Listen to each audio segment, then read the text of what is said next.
कोई उनको नकार नहीं सकता। हाँ, ऐसा नहीं है कि पूरी तरह से गूगल पर डीप स्टेट का कब्जा है, मतलब अमेरिकी इंटेलिजेंस का या अमेरिकी डिफेंस का कब्जा है, ऐसा नहीं है।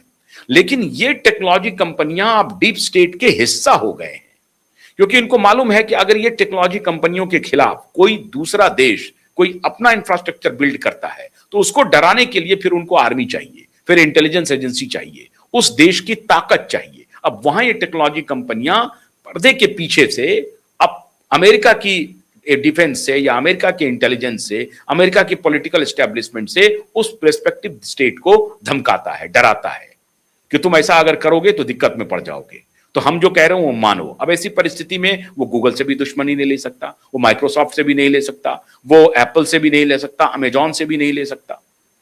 अब ये वो वहां पे हॉबनॉबिंग कर चुके हैं, पूरी तरह से हैंड इन ग्लोव है। अमेरिकी टेक जाइंट्स, टेक कंपनियां और अमेरिकी डीप स्टेट एक दूसरे के समझिए सिक्के के दो पहलू हो गए हैं। अमेरिकी डीप स्टेट की इजाजत के बगैर अमेरिकी टेक्नोलॉजी बड़ी कंपनियां एक कदम नहीं चल सकती।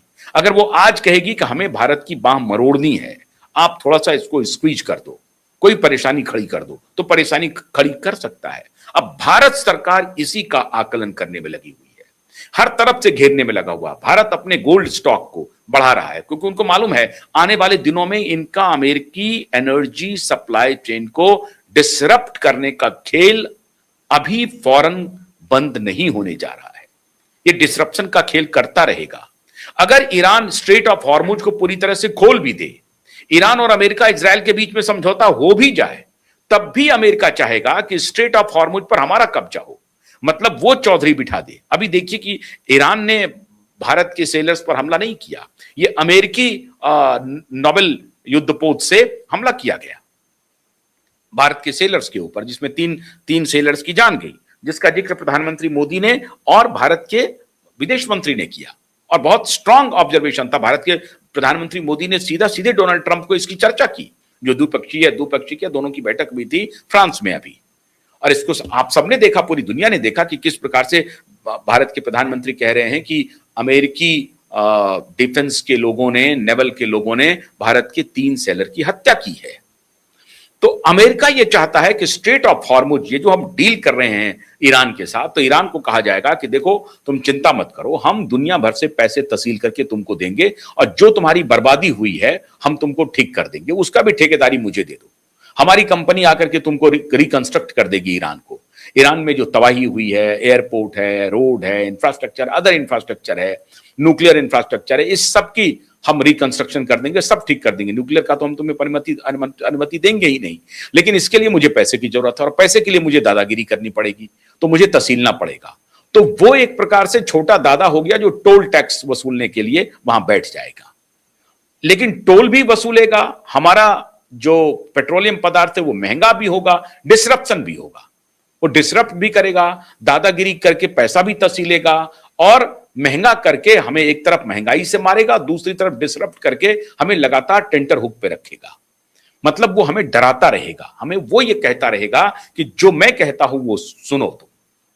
अब ऐसी परिस्थिति में भारत अगर एनर्जी पे पूरी तरह से डिपेंडेंट हो जाए रसिया के ऊपर, तो रसिया पूरी कर सकता है भारत की डिमांड को, कोई दिक्कत ही नहीं है।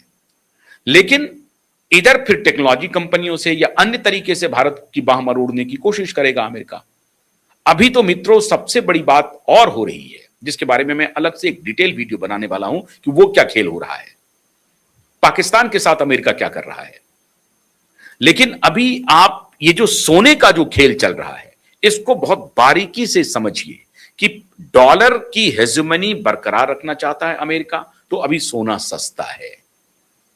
लेकिन कियोस्की कह रहा है कि ये डॉलर खत्म हो जाएगा, क्योंकि अमेरिका जिस तरह की पॉलिसी अपना रहा है, इससे अमेरिका अलग थलग पड़ेगा और आखिर में सारे देश अपने इकोनॉमी को अपने तरीके से चलाने के लिए कोई ना कोई जुगत करेगा, कोई ना कोई जुगाड़ करेगा। वो अल्टरनेट हो सकता है एनर्जी पे चले जाए, अपनी टेक्नोलॉजी इंफ्रास्ट्रक्चर को एडवांस करने लगे। आज भारत में जोहो जैसी कंपनी वो गूगल को टक्कर देने के लिए आगे बढ़ रही है और धीरे धीरे जोहो के साथ सारी बातें हो रही हैं। क्यों? जोहो की अपनी जोहो भारत की कंपनी है, भारत में हेडक्वार्टर है, 80 से 90 देशों को वो अपनी सेवाएं दे रहे हैं ऑलरेडी। भारत को भी दे सकते हैं। अब ये सब की जानकारी आपको क्या लगता है अमेरिकी डीप स्टेट को नहीं है? उनको पता है कि भाई गूगल इतना बड़ा बिजनेस कर रहा है भारत में, अगर उसके व्यापार पर कोई भारत की कंपनी आकर के गूगल जैसी कंपनी इंफ्रास्ट्रक्चर क्रिएट कर देती है तो गूगल परेशानी में पड़ेगी, गूगल को परेशानी होगी। क्योंकि फिर ये अब अगर जोहो कंपनी के है कि हम गूगल के सारी हम बना देंगे, जो जिस प्लेटफॉर्म पे हम आपसे जुड़ रहे हैं ये प्लेटफॉर्म भी बना देंगे, जो पैसा हम उनको दे रहे हैं वो पैसा हम आपको देंगे, चिंता मत कीजिए आप। अगर ऐसी परिस्थिति आ गई तो फिर क्या होगा? और इसी की घोषणा कियोस्की कर रहे हैं। मतलब वो फोर्सी कर रहे हैं कि इस तरह की स्थिति हो सकती है अगर अमेरिका ने यही डिप्लोमेसी को आगे बढ़ाया। और ऐसा तो लग रहा है पिछले 50 साल की जो डिप्लोमेसी है अमेरिका की वही है। सेकेंड वर्ल्ड वॉर के बाद अमेरिका ने क्या किया? अपनी हिस्सोमनी कायम कर ली, यूएन जैसा इंस्टीट्यूशन बनाया, यूएन का सबसे बड़ा फंडर बना, वो भी इधर उधर से तहसील करके पैसा तहसीलता है दूसरे देशों से, और वो यूएन का फंडर बन गया, आईएमएफ को बना दिया, वर्ल्ड बैंक को बना दिया, सब में उसका पैसा लगा हुआ है। अब जो देश पैसा लेता है आईएमएफ से, वर्ल्ड बैंक से, वो उसका कर्जदार हो जाता है और आईएमएफ वर्ल्ड बैंक के सहारे उन देशों की वो बाहें मरोड़ता है। यही उसकी स्ट्रेटेजी है। और तब से लेकर के लगातार आप देखते, वियतनाम युद्ध हो गया, इराक वॉर हो गया, अफगानिस्तान वॉर हो गया, अब ईरान वॉर हो गया, ये वॉर ही वॉर में चले जा रहा है। उधर रसिया यूक्रेन को वॉर में झोंके हुए है। पांचवां साल होने जा रहा है, अब 4 साल खत्म हो गए रसिया और यूक्रेन युद्ध को। तो ये तब से लगातार, और उसके पहले यूएसएसआर का जब विखंडन हुआ 89 में, आपने देखा होगा, वो मिखाइल गोर्बाचोव थे उस वक्त राष्ट्रपति, उसके समय में पहले यूएसएसआर को खंडित किया, खत्म किया। अब यूएसएसआर अपनी परिस्थितियों की वजह से, अपनी परेशानियों की वजह से भी खंडित हुआ, वो एक अलग विषय है। लेकिन सेकेंड वर्ल्ड वॉर के बाद पूरी दुनिया को अमेरिका शांति से रहने दिया हो, ऐसा बिल्कुल नहीं है। अमेरिका अपनी दादागिरी लगातार चलाए जा रहा है। और इसी के रेफरेंस में रॉबर्ट कियोस्की कह रहे हैं कि ये जो दादागिरी अगर चलती रही अमेरिका की, तो ये लंबे समय तक नहीं चल पाएगा, सस्टेन नहीं कर पाएगा। ऐसी परिस्थिति में अमेरिका अलग थलग पड़ेगा, और अगर अमेरिका अलग थलग पड़ेगा तो उसका डॉलर अलग थलग पड़ेगा, और अगर डॉलर अलग थलग पड़ा तो फिर कौन सी करेंसी है, वो कौन सा मेटल है जो एक देश और दूसरे देश के व्यापार के बीच में मानक होगा? तो वो है सोना और चांदी भी। चांदी की अपनी आवश्यकताएं हैं टेक्नोलॉजी में जो हो रही हैं, लेकिन सोना एक मानक होगा। इसीलिए दुनिया भर की सरकारें सोने के प्रति आकर्षित हो रही हैं और सोने का भंडार बढ़ाने की तैयारी कर रही है। और ऐसी परिस्थिति में कियोस्की कह रहे हैं कि ये जो जियोपॉलिटिकल सिचुएशन बन रहा है, अगर ये लंबे समय तक कंटिन्यू किया तो निश्चित रूप से अमेरिका एक दिन अपने आप को अलग थलग करवा लेगा, और वैसी परिस्थिति में डॉलर इनका चले जाएगा समंदर में और सोना जाएगा आगे।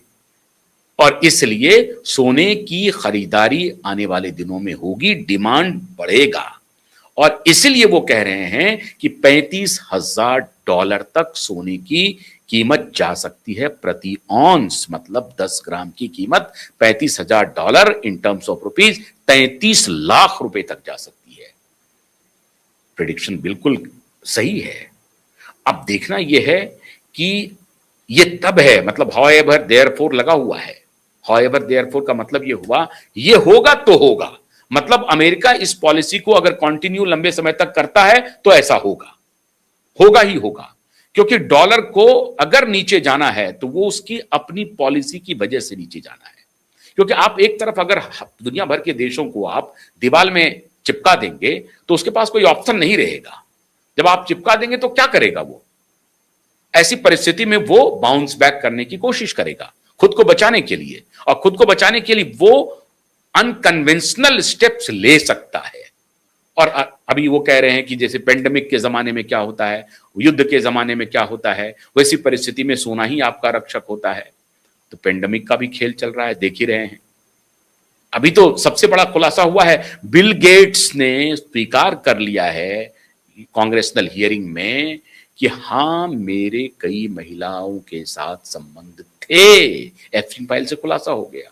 उस पतित के बारे में पूरी दुनिया को जानना चाहिए अब। लेकिन दुर्भाग्य यह है कि बहुत मीडिया वाले अभी भी उस पतित को आज भी चैंपियन बनाने पर लगा हुआ है, पता नहीं क्यों। उनका क्या उनसे क्या रिश्ता है नहीं है। वो वैक्सीन को लेकर के अभी भी चर्चा कर रहे हैं, मीडिया वाले कर रहे हैं, और मीडिया वाले कर रहे हैं जहां प्रधानमंत्री मौजूद होते हैं उनके सामने में कह रहे हैं। अरे प्रधानमंत्री अब समझ चुके हैं कि ये पूरा खेल क्या था, लेकिन अब मजबूरी यह है कि प्रधानमंत्री सोच रहे हैं कि इसी को आगे बढ़ाते रहे हम, तो यही काम करेगा। लेकिन ऐसा नहीं है, प्रधानमंत्री को समझ में आ गई है कि माफियाओं ने पूरे कोविड के दौरान क्या क्या खेल किए हैं। हमें अब वो समझ गए हैं प्रधानमंत्री, और धीरे धीरे चल रहे हैं। लेकिन ये ठकुर सुहाती करने वाले जो पत्रकार हैं, वो उनके सामने में उनको चैंपियनशिप दिए जा रहे हैं। आपने तो 300 करोड़ डोज बना दिया साहब, बड़ा अच्छा काम कर दिया। ये नहीं समझे कि माफियाओं ने कैसे इनको कब्जे में करवाया सरकार को। खैर, सरकार अब समझ गई है, प्रधानमंत्री भी समझ गए कि पूरा खेल क्या है। तो भारत सरकार भी हरकत में है सोने को लेकर के, दुनिया भर की सरकारें हरकत में हैं। अब सवाल ये उठता है, आप सोना खरीदें या इंतजार करें? अब ये तो आपको तय करना पड़ेगा। तो आप नजर बनाए रखिए सोने के ऊपर, सोने की खरीदारी ठीक है या सोने के लिए अभी इंतजार करना चाहिए। कियोस्की तो कह रहे हैं $35,000 तक जाएगा। अब ये सब मैं ना कोई राय दे सकता हूं, ना कोई सलाह दे सकता हूं, बस जो उन्होंने कहा है उसे मैं आपके सामने रख रहा हूं। तो कियोस्की की बात को समझते हुए अब आप अपना दिमाग लगाते हुए इन चीजों को आगे बढ़ाएंगे। बहुत बहुत शुक्रिया, नमस्कार।